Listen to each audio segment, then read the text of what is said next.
Iran আত্মসমর্পণ করবে না।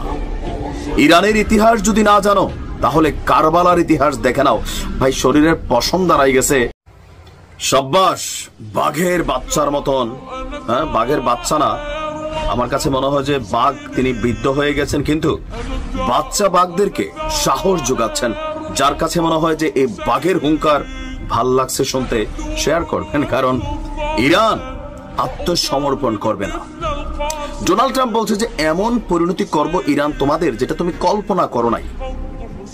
ইসরায়েল যা করছে এর চেয়ে 10 গুণ বেশি হবে।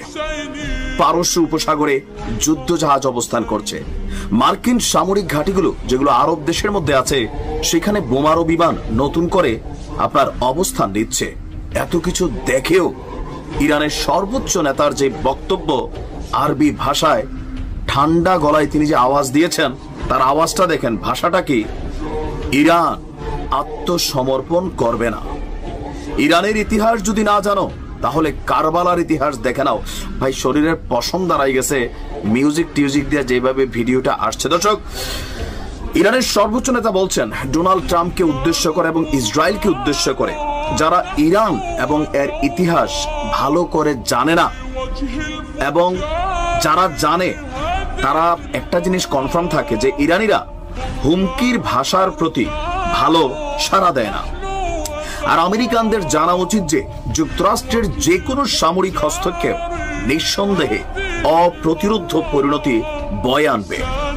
দর্শক, আজকে জাতির উদ্দেশ্যে ইরানের সর্বোচ্চ নেতা ভাষণ দিয়েছেন। তিনি বলছেন যে আপনার ইরানের বিরুদ্ধে জোর করে চাপিয়ে দেওয়া এই যুদ্ধের বিরুদ্ধে দৃঢ় অবস্থান নেবে ইরান, আর ইরান কারো কাছে আত্মসমর্পণ করবে না।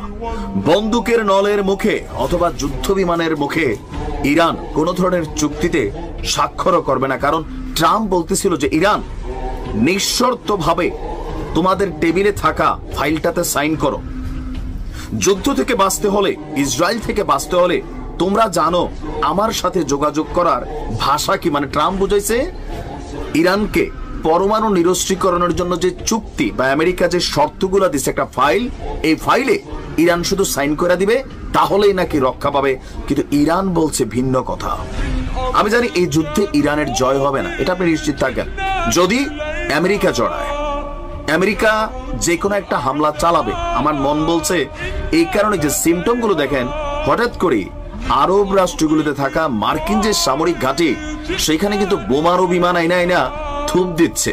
আমাদের আরব রাষ্ট্রগুলোর যেই রাজারা আছেন তারা কি বাধা দিচ্ছেন না?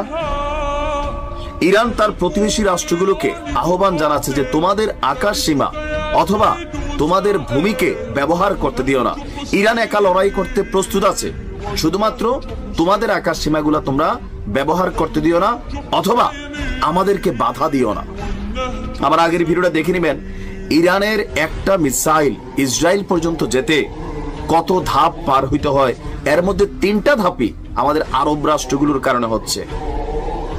70% শক্তি এখানেই নষ্ট হয়ে যাচ্ছে, আর যে 30% থাকে ওইখানে গিয়া 10% ইসরায়েল আটকাইতে পারে, 20% গিয়া পরে। মানে এভারেজ ক্যালকুলেশন 100টা ক্ষেপণাস্ত্র চললে 20টা গিয়া ইসরায়েলে আঘাত করে, আর 80টা রাজপথে, মাঝপথে, আরব পথে হারিয়ে যায়।